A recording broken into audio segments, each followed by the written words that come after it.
Let's talk about protein function, the function of proteins. And I can read your mind. Some of you basically want to know, do I have to be able to draw this on the exam? Do I have to know the structure of this? No, you do not have to. Yes, you have to draw it, okay? And don't forget the little carbon dioxide molecules, the little dots over here. Otherwise, we're going to really take a lot of points off.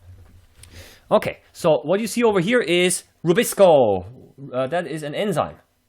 That's an enzyme, it's a Rubisco, and there are a few things here that look quite familiar. Do you already see these little spirals over here? These are known as alpha helices. Okay? And do you see these green arrows? I don't know, over here, yeah, you see there's an arrow over here pointing downwards. I'm down here, okay? These are known as the beta sheets. And the whole thing over here is an enzyme, and the name of this enzyme is ribulose 1,5-bisphosphate carboxylase oxygenase.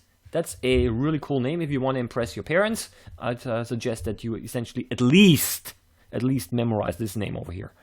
And because it's a little bit like a tongue twister, then the scientists said, okay, now I think we're getting a little too complicated here. Let's invent a simpler name. Let's just call it Rubisco. Okay? So if you actually know Rubisco, that's fine. Okay?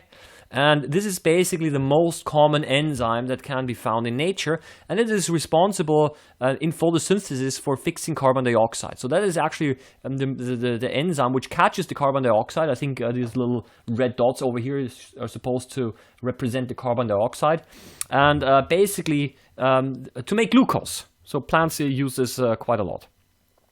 So that's nice also as a picture, because it also shows you that the two secondary structure motifs, namely the alpha helix and the beta sheet, because in the previous video, or the video with the hemoglobin, we did not see the beta sheet. And I just had to tell you that these are arrows, and if you look very carefully, you can actually see that these are small arrows, okay? So that is basically the first example of a protein function. So proteins can be enzymes, example Rubisco, and it's used for photosynthesis.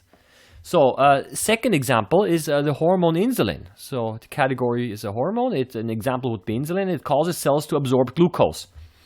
And so, the pancreas releases insulin as a hormone, and basically this insulin then tells the cells to absorb more glucose. And I also have a picture of that. Here it is. Here is insulin. And, okay, over here I still have the drawing with the alpha helix, which is not correct. Okay, so I'm going to remove this. It's the previous drawing. And again, you see over here that there are these spiral-shaped alpha helices. Okay, and that's basically, yeah, a little bit simpler than the Rubisco enzyme, but it's still made of amino acids. It's still a chain of amino acids. It still has a three-dimensional shape. Okay, so that's the second example of a protein. And then there are these white parts. You might wonder what these white parts are. Well, these white parts are also polypeptides. It's not polypeptide, also a chain of amino acids, but they are not in a spiral. They're not in an alpha helix or in a beta sheet. So for this reason, they just left them white. And the last one are immunoglobulins, or also known as antibodies, and they bind against pathogens. And pathogens are disease-causing organisms, or can also be viruses. So let's have a look at one of these immunoglobulins, and that's how it looks like. Okay, and you see there are a lot of these beta sheets in here, a lot of these arrows. A few alpha helices over here, but mostly beta sheets. And sometimes a simplified form of drawing an immunoglobulin is a Y-shaped. Yeah. So sometimes in books, and I will also use this if I want to draw an antibody, I'm simply going to draw a Y-shaped structure because it has this Y shape. Okay, so that is another example of a protein function, and there is indeed the next foil, but I have to erase it. Well, I'll just go on to the next foil. Yes, and now I'm not giving you any pictures. Proteins can also be pigments. In this case, for example, rhodopsin. And you find this in the eye. It makes the rod cells in the retina, in the eye, light sensitive. So the rod cells are those cells which are not color sensitive, or in other ways, they cannot distinguish color. They're sensitive to all colors at the same time, and therefore you cannot distinguish color because they respond to all colors of the light equally. In any case, there's a protein in these photoreceptors in the retina in the eye to make them light sensitive. There's a structural protein, namely collagen, and these are fibers which prevent skin from tearing, gives bone, tendons, ligaments their strength. Essentially, collagen prevents that you basically fall apart.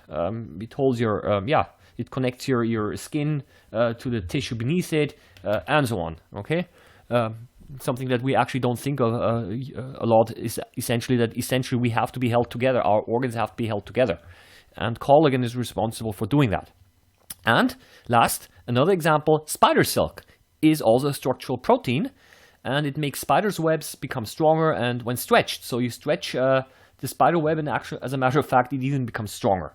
So essentially, what's the point of this table? The point of this table is simply to show you that even though all of these proteins are made of the same 20 amino acids, simply connected differently, the function and the structure can be vastly different. The analogy that I always use is the following. I mean, you have only 26 letters in the alphabet, but essentially, how many different words or sentences or even books can you write? It is not unlimited. There is a theoretical limit, but it's so huge that you can almost consider it unlimited. So is it possible to make proteins that don't do anything at all, that are completely pointless, senseless? Of course you can do that. You can also write words which are completely pointless and senseless, which don't make sense and which don't exist. Of course you can do that. But essentially, the proteins that the cells, living things make, of course, they have a function, and you have already seen over here that the functions can be extremely diverse and quite different. Okay, so what should you know? You have to know the different categories of protein functions over here. And if I go back over here, these are different categories and also some examples. But of course, there are many more examples. I mean, there are many, many more examples of enzymes. Okay, and there are also different types of immunoglobulins around, and so on. So the idea here is simply to give you an overview of what is essentially possible. And the second thing, it should also justify a little bit why we spend so much time on proteins. Because you see now that essentially the proteins are the things in our body, in our cells, which actually do the work. And they do a lot of different things. Okay, so that is basically, I hope I've given you now a little bit the big picture of why an understanding of protein chemistry is so important to understand how things work in biology.